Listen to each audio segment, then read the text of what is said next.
I got something I want to talk about today. From ages birth to basically 18, we're told what to do. In kindergarten, we're told not to draw when we're singing, not to continue playing at recess when the bell rings.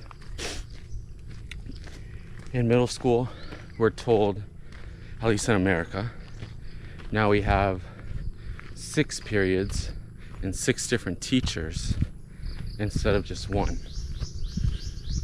In high school, we're told the same thing. We have 6 different periods instead of just one, and 6 different teachers instead of just one. And all 6 periods believe that, for the most part, their class should take priority over every other class because the teachers are typically, if you're lucky, passionate about their subject.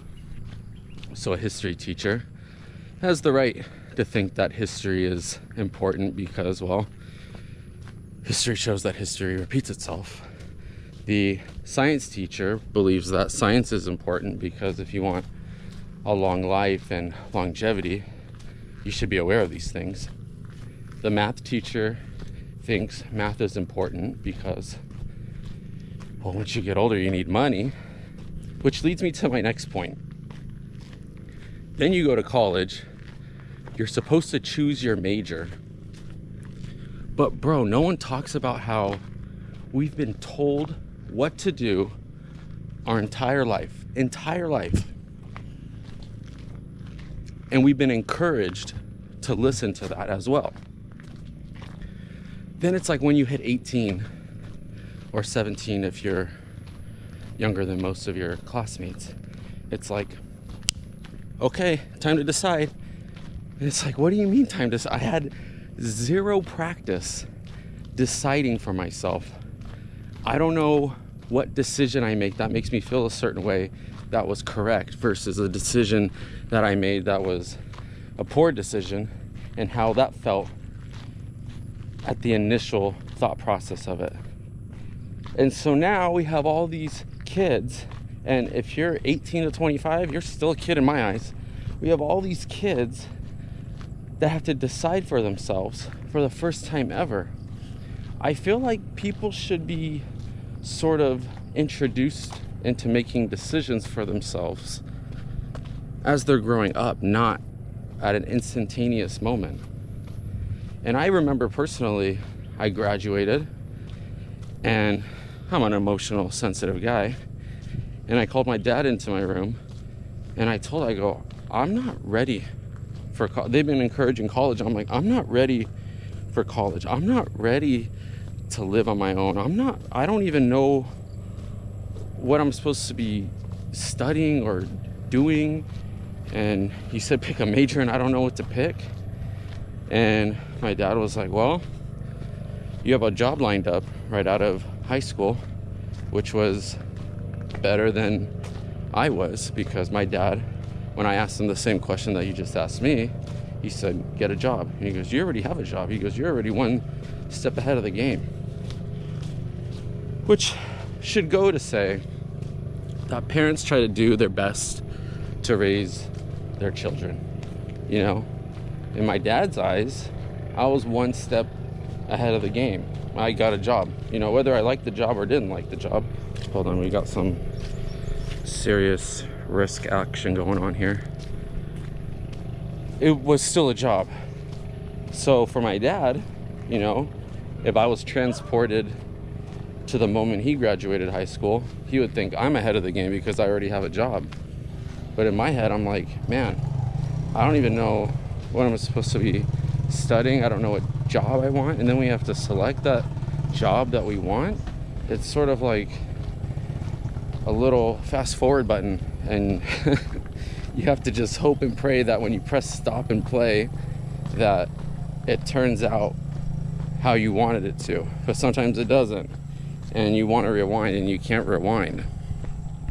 But I want to go back to the parents raising children, and this is sort of a debatable topic and not a lot of people bring it up, but You know, I was thinking about this the other day. Like, my mom was a pretty freaking good mom. You know, she always made me, had fresh, clean clothes for the school year. Would always take me clothes shopping, shoe shopping, new backpack every year. And to me, it seemed normal. And if you're a middle class raised like me, it usually is normal.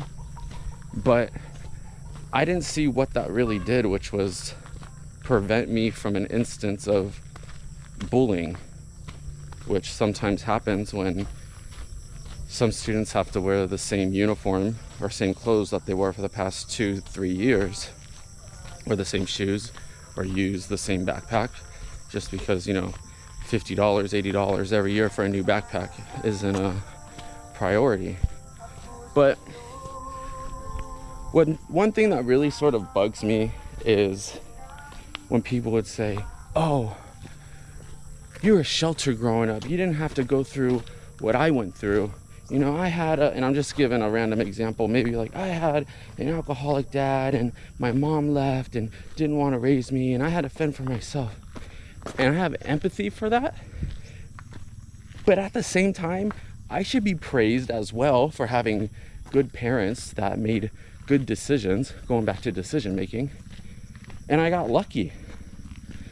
But just because I got lucky doesn't mean that I should be upset at myself for thinking that I'm lucky, or thinking that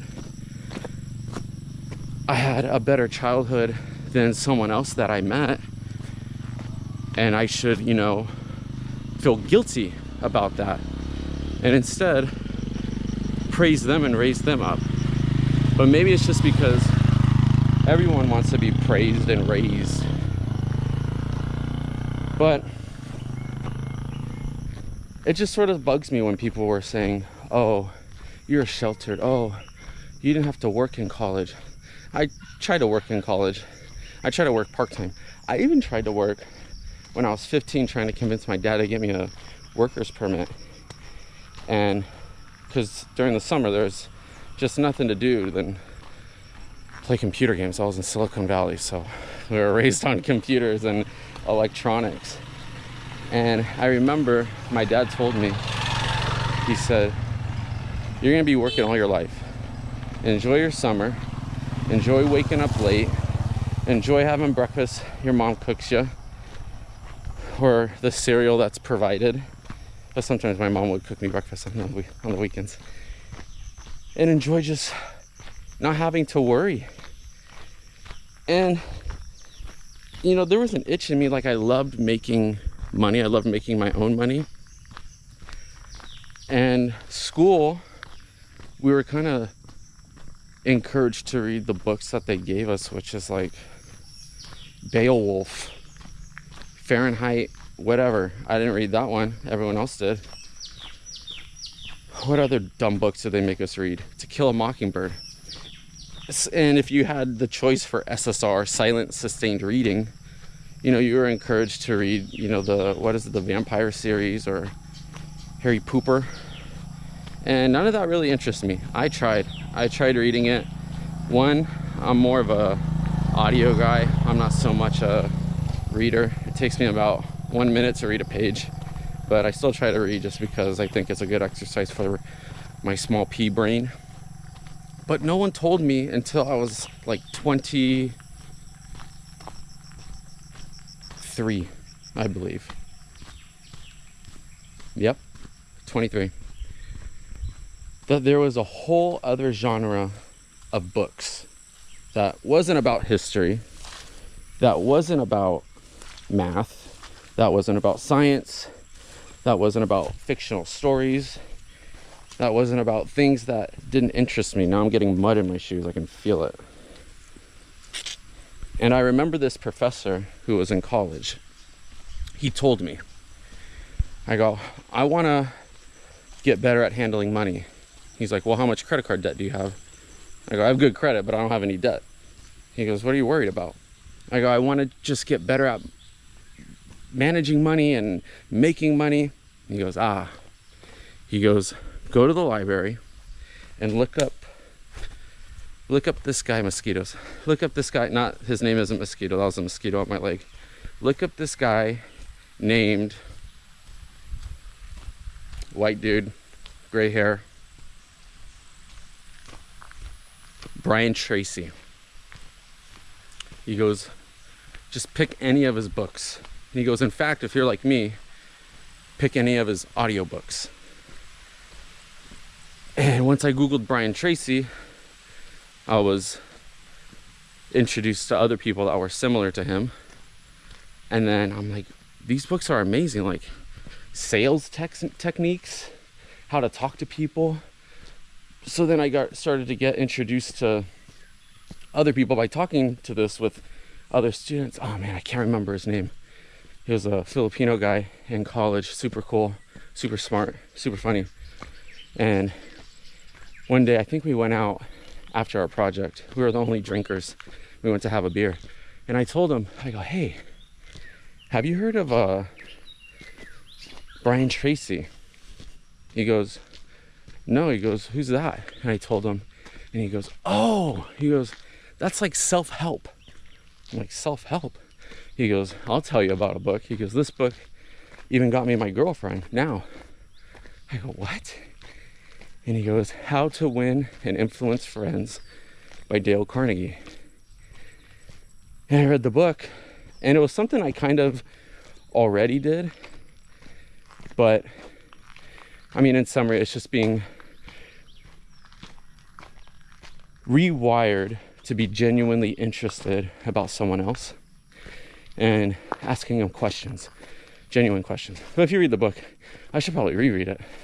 I haven't read it since like 2015, 2016. But I mean, I got lucky that in college I was able to be exposed to different things I normally wouldn't be exposed to. And on my jog today on this muddy trail, I was thinking, you know, what is one regret that I have? And I know it's not good to think about regrets, but what is one regret?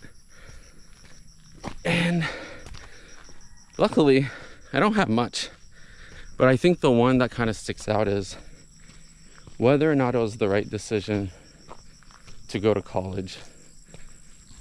Now, there was benefits for me going to college, which was, as I just mentioned, you get exposed to different things, not necessarily related to academia, but I learned about real estate investment from a professor who mentioned it.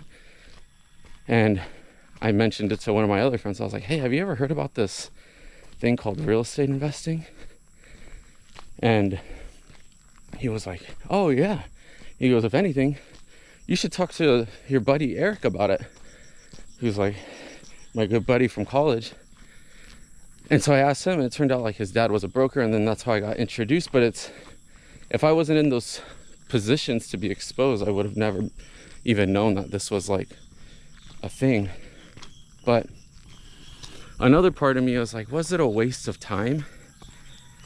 Because I'm heavily passionate about music and entertainment. I didn't know it at the time, but you know, through trying a marketing job and only lasting 2 weeks and them expediting my badge so I have gym access, and then I quit at the 2-week mark because it just did not feel right. I was learning things that I just realized did not matter. I was selling parking permits at the Stanford parking, I guess, office. And one day I just snapped out of it where I was like, why do I need to know that if you have an A permit, if you pay for the A permit, that gives you access to the Z lot? But if you just have a Z lot, you can only park in the Z lot and the B lot. But if you have a B parking permit, you can only park in the B lot. You can't park in the A lot or the Z. And I'm like, bro, why on earth is this important to me? And it wasn't. And so I quit. And it also took me like an hour to like commute to the office. And when I asked my friend, I was like, dude, this commute is like killing me, because it's an hour to get there. It's like an hour and a half to get home because of Bay Area traffic. And she was like, well, save up, find an apartment closer to work, and your problem's solved. And I thought, damn. I'm like, this is what people do when they're adults. And that's when I started shifting into different thinking, because I'm like, this isn't resonating with me. I wish it sort of did, because that's a way easier way of going about things, but it didn't. So that's just about all I really want to talk about. It was like, we're told to not make decisions, but then at a moment we need to make decisions. And then we're told that if we have good parents or we're raised in a fortunate household, we should feel guilty about it. And I'm sorry, I'm not going to feel guilty that my dad worked his butt off, swing shift, graveyard shift, just to be able to provide. And it kind of goes with like my best friend in Brazil. He says, everyone has a story. And this guy has, I'm a yapper, but this guy has the gift of gab. This guy can talk to anyone and everyone. We used to play a game in Los Angeles where me and the people we would be out with would point to anyone at a bar, and he would go talk to them and make them laugh and keep talking to them for like 30 minutes. We tried people our age, we tried older ladies, we tried gay men, we tried straight men, and he was managing all of it. It was super impressive. But one thing he said was, everyone has a story. And he's so interested in that. I remember when I went to go visit him in Brazil, we went to this restaurant bar, and he was talking to the waiter that was serving us, and they went outside to smoke a cigarette, and he comes back in and he goes, bro, see, everyone has a story. And he goes, tell them what you're doing. And he goes, I started from Rio. He goes, I'm from Rio, but I'm slowly like traveling all of Brazil, and I just stop in a new city every 2-3 months, and I work a job, and then I keep going. But from the outsider's perspective, it's like, this guy is just like a waiter, But if you really get to talk to people, they really have a story. And it's sort of interesting if you start having that mindset, because you get to learn about people. And if you're interested, I guess you read the Dale Carnegie book about how to win and influence people. I'm not done yet. I got one more thing I want to talk about. If you're able to identify your passion, you'll never be heartbroken. If you see a cute girl, you talk to her, she talks to you for an hour, 2 hours, 3 hours, you buy her a beer, you buy her 2 beers, and then at the end she hits you with, well, I gotta go see my boyfriend tomorrow. Talk to you later. You might feel a little heartbroken. But one thing that has never broken my heart is my passion. And that's music. Music has never broken my heart. It's only been there every time I needed it to be there. I'm not saying fall in love with things that are not human, but it's a little helpful, because as I've been traveling, one of the coolest things on my journey is the people I've met. But also one of the uncoolest things that's ever happened to me on my journey is the people I've met. So it really is using an idiom, a double-edged sword, which, by the way, people don't understand how hard the English language is. Because take a Chinese kid learning English. He learns the word sword, okay? He learns the word edge, like edge of a mountain, right? And then you get this big fat American, cholesterol-filled, fat-handed, sweaty, perspirating, Coke drinking, hot dog eating guy that says double-edged sword, and it's supposed to have a completely different meaning, which is there's good and bad to this one thing. Oh my gosh, are these guys? Oh yeah. Don't mind me. I'm just. Oh, whoa, whoa, whoa, whoa, hey, hey, hey, hey, hey, hey. Freaky. They just left the Diddy party. But music has never broken my heart. And it's cool because it's like the ex-girlfriend that's in love with me that I know I can always go back to. But it's not manipulative because it's just music.